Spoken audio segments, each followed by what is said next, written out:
नमस्कार। प्रोफेसर के बीच की क्लास में आपका स्वागत है।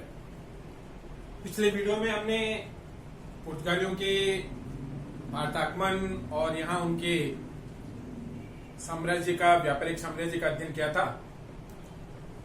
इसमें हम डच, उसके बाद में डेनिश और फ्रांसीसी व्यापारिक कंपनियों का भारत में जो गतिविधियां उन्होंने की है उसके बारे में हम अध्ययन करेंगे। सबसे पहले हम डच कंपनी के बारे में जान लेते हैं।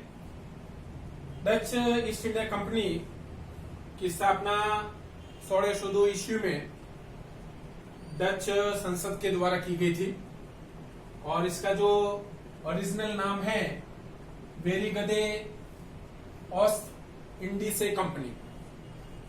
और इस कंपनी की स्थापना डच संसद के द्वारा जो की थी और उनको 21 वर्षों तक भारत और दक्षिणी पूर्वी एशिया के साथ व्यापार करने का अधिकार दिया था। और इसकी जो प्रारंभिक पूंजी थी वो 65 लाख गिल्डर इनकी प्रारंभिक पूंजी थी। और ये कंपनी अपने आप में सरकारी नियंत्रण वाली कंपनी थी, यानी व्यापारिक हितों को साधने के लिए सरकार के द्वारा स्थापित और सरकारी नियंत्रण वाली ये कंपनी थी। इस व्यापारिक कंपनी ने 1605 ईस्वी में सबसे पहले भारत के पूर्वी तट पर मुसलीपट्टनम नामक स्थान पर अपना पहला कारखाना स्थापित किया था। मुसलीपट्टनम नामक स्थान पर अपना पहला कारखाना स्थापित किया था। बाद में बंगाल के पेपली और बालासोर में भी इन्होंने अपनी फैक्ट्री स्थापित की थी। 1653 ईस्वी में बंगाल के चिनसुरा नामक स्थान पर इन्होंने अपना व्यापारिक केंद्र स्थापित किया और अपनी व्यापारिक गतिविधियों को सुरक्षा प्रदान करने के लिए यहां दुर्ग स्थापित किया था जिसका नाम था गुस्तावल दुर्ग। और बाद में Chinsurah Dutch east India company का सबसे महत्वपूर्ण व्यापारिक केंद्र भी बना था। भारत से डच ईस्ट इंडिया कंपनी मुख्य रूप से जिन चीजों का निर्यात करती थी उनमें सूती वस्त्र, नील, सोरा, रेशम और मसाला थी। मसालों का ये निर्यात भारत के पश्चिमी तट यानी मालाबार का जो तट है, इस मालाबार के तट के बंदरगाहों से ये मसालों का निर्यात यूरोप को करते थे और वस्त्रों का जो निर्यात था वो पूर्वी तट के इलाकों से ये क्या करते थे। डच ईस्ट इंडिया कंपनी ने पुलिकट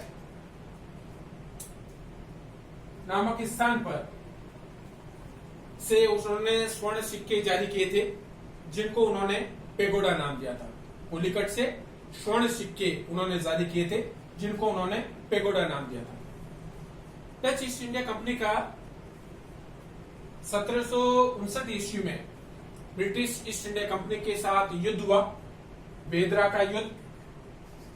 और इस बेदरा के युद्ध में Dutch east India company British east India company से पराजित हो गई थी और इसके फलस्वरूप इनको अपना आर्थिक साम्राज्य समेटकर यहां से जाना पड़ा था। आप देखेंगे तो ईस्ट इंडिया कंपनी का भारत में जो पतन है या उनका साम्राज्य का जो अंत है, उनके जो मुख्य कारण है उनमें पहला कारण तो है कि वो सरकारी नियंत्रण वाली कंपनी थी, यानी स्वतंत्र व्यापारिक कंपनी न होने के कारण सरकार के दिशा निर्देशों के अनुसार उसको कार्य करना पड़ता था। उसमें जो अधिकारी थे वो सारे सरकारी थे। भ्रष्टाचार का बोलबाला होने के कारण ये कंपनी धीरे धीरे अपने पतन की ओर अग्रसर होने लगी थी। इसके अलावा ईस्ट इंडिया कंपनी का जो मुख्य ध्येय था मसालों का था, तो मसाले के लिए उस समय दक्षिणी पूर्वी एशिया के द्वीप जावा, सुमात्रा, इंडोनेशिया, इन द्वीपों की तरफ उन्होंने अपना ध्यान केंद्रित करना शुरू कर दिया था। इसके अलावा जो अंतिम और महत्वपूर्ण कारण था, ईस्ट इंडिया कंपनी के साथ उसकी व्यापारिक प्रतिस्पर्धा। और वेदरा के युद्ध जो कि 1759 ईस्वी में होता, इस युद्ध के पश्चात डच ईस्ट इंडिया कंपनी को भारत से अपना साम्राज्य समेटकर जाना पड़ा था। भारत आने वाली चौथी यूरोपियन व्यापारिक कंपनी डेनिस थी और इस कंपनी का नाम डैन ईस्ट इंडिया कंपनी, जिसकी स्थापना 1616 ईस्वी में हुई थी। और इसने भारत में अपने जो व्यापारिक केंद्र बनाए उनमें 1620 ईस्वी में उसने भारत के दक्षिण में कोरोमंडल तट पर त्रावणकोर नामक स्थान पर अपना व्यापारिक केंद्र बनाया और 1676 ईस्वी में बंगाल में सेरामपुर में अपना व्यापारिक केंद्र स्थापित किया था। परंतु ये कंपनी भारत में लंबे समय तक अपना व्यापार संचालित नहीं कर पाई थी और 1845 ईस्वी में इस कंपनी ने अपना सारा व्यापारिक साम्राज्य अंग्रेजों को बेचकर यहां से रवाना हो गई थी। भारत में अगली जो महत्वपूर्ण कंपनी आई थी वो थी फ्रांसीसी कंपनी। 5वें नंबर पर भारत में आने वाली फ्रांसीसी कंपनी की स्थापना 1664 ईस्वी में हुई थी, जिसका नाम कंपनी देश इंदेश ओरिएंट लेस इस कंपनी का नाम था, जो पूर्णतः सरकारी कंपनी थी।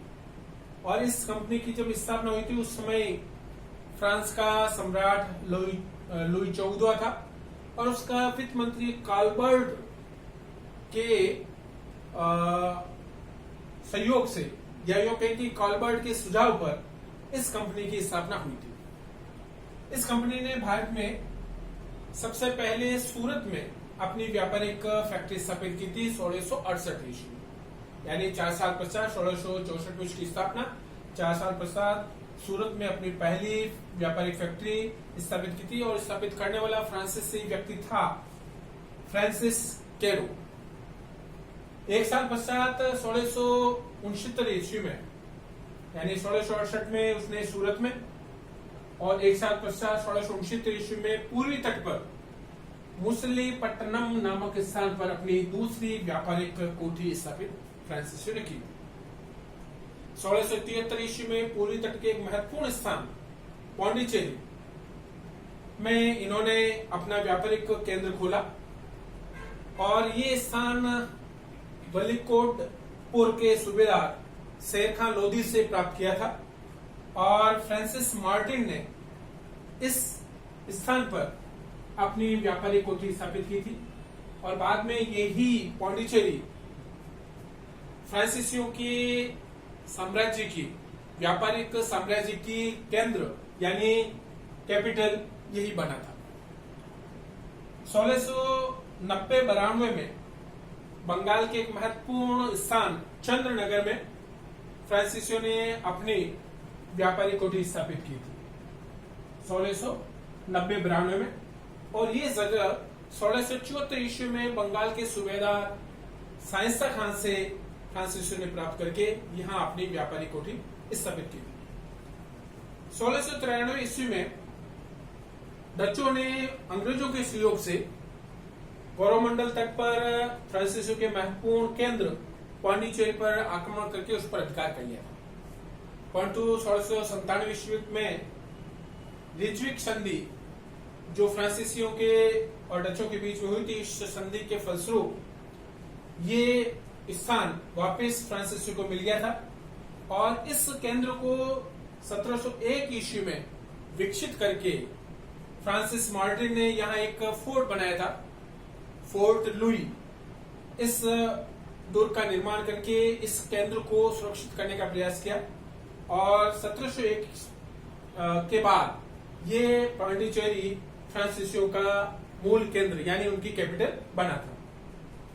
1724 ईस्वी में फ्रांसीसियों ने माही, पश्चिमी तट पर कालीकट से थोड़ा ऊपर माही, और 1739 ईस्वी में कारिकल जो कि फोर्ट सेंट डेविड के पास स्थित है, इस स्थान को उन्होंने अपने अधिकार क्षेत्र में कर लिया था। 1742 ईस्वी में पौंडीचेरी का गवर्नर डुप्ले को बनाया था और इसके गवर्नर बनने के पश्चात फ्रांसीसी कंपनी एक तरह से जो अभी तक व्यापारिक कंपनी थी यानी व्यापार की तरफ ध्यान दे रही थी, इसके पश्चात फ्रांसीसी कंपनी एक तरह से राजनीतिक मामलों में हस्तक्षेप इस कंपनी ने प्रारंभ कर दिया था, जिसके फलस्वरूप ब्रिटिश ईस्ट इंडिया कंपनी के साथ इनका संघर्ष होता है।